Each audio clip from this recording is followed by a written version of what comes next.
शनिदेव व्रत कथा।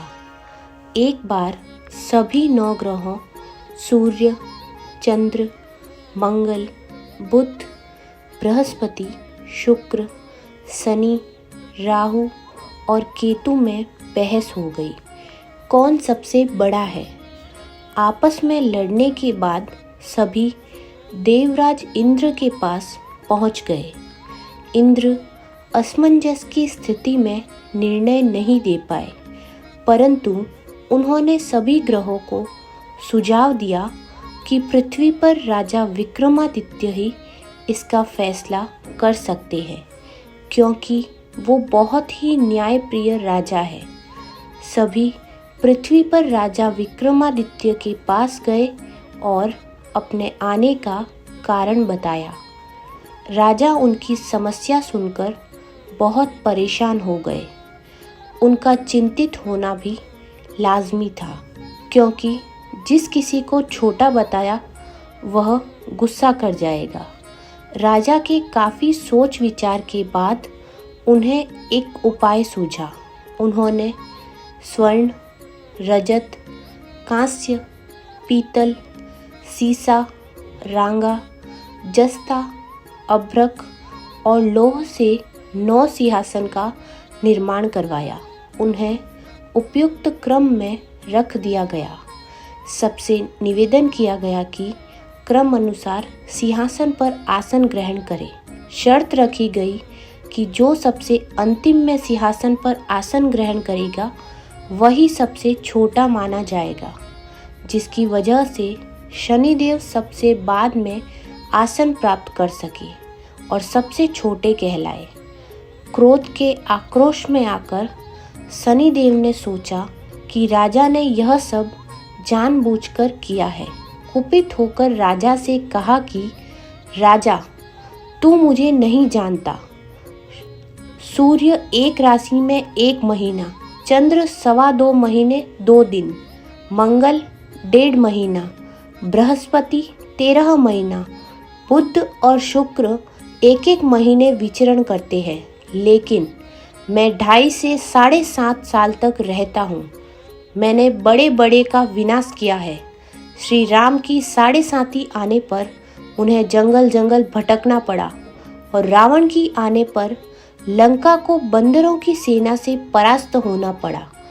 क्रोधित शनिदेव ने राजा से कहा कि अब आपको सावधान रहने की ज़रूरत है।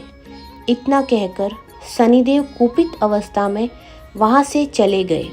समय गुजरता गया और कालचक्र का पहिया घूमते हुए राजा की 7.5 आ ही गई। तब शनिदेव घोड़ों का सौदागर बनकर राजा के राज्य में गए। उनके साथ अच्छे नस्ल के बहुत सारे घोड़े थे।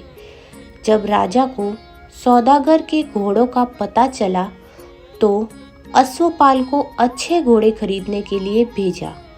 अश्वपाल ने कई अच्छे घोड़े खरीदे।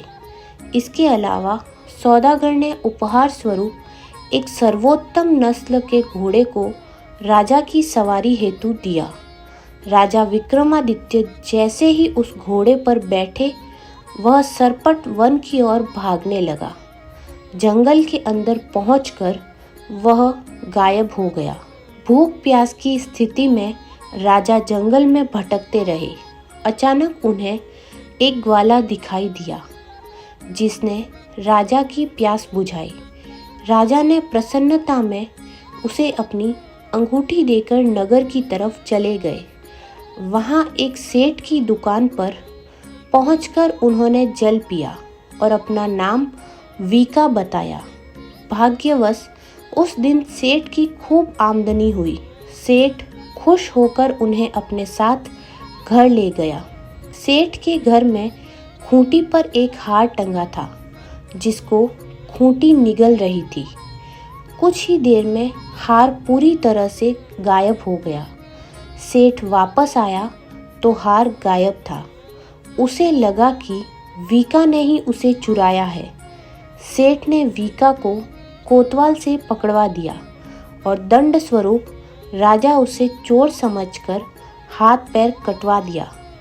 अपंग अवस्था में उसे नगर बाहर फेंक दिया गया। तभी वहाँ से एक तेली निकल रहा था, जिसको वीका पर दया आ गई। उसने वीका को अपनी गाड़ी में बैठा लिया। वीका अपनी जीप से बैलों को हाँकने लगा।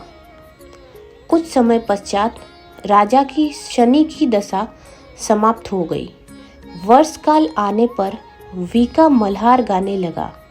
एक नगर की राजकुमारी मनभावनी ने मल्हार सुनकर मन ही मन प्रण कर लिया कि जो इस राग को गा रहा है वह उसी से विवाह करेगी।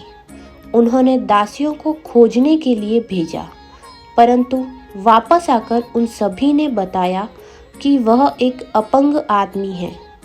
राजकुमारी यह जानकर भी नहीं मानी और अगले ही दिन अनशन पर बैठ गई।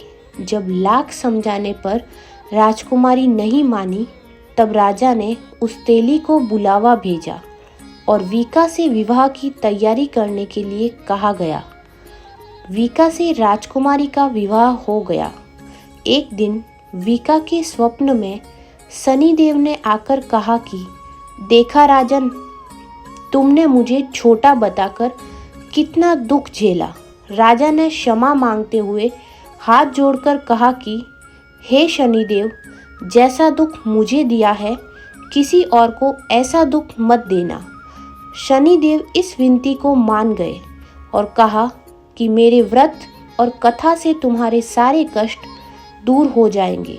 जो भी नित्य मेरा ध्यान करेगा और चींटियों को आटा डालेगा, उनकी सारी मनोकामनाएं पूर्ण हो जाएगी। शनिदेव ने राजा को हाथ पैर भी वापस दे दिए। दूसरे दिन जब सुबह राजकुमारी की आंख खुली तो वह आश्चर्यचकित हो गई। वीका ने मनभावी को बताया कि वह उज्जैन का राजा विक्रमादित्य है। मनभावी खुशी से फूले नहीं समा रही थी।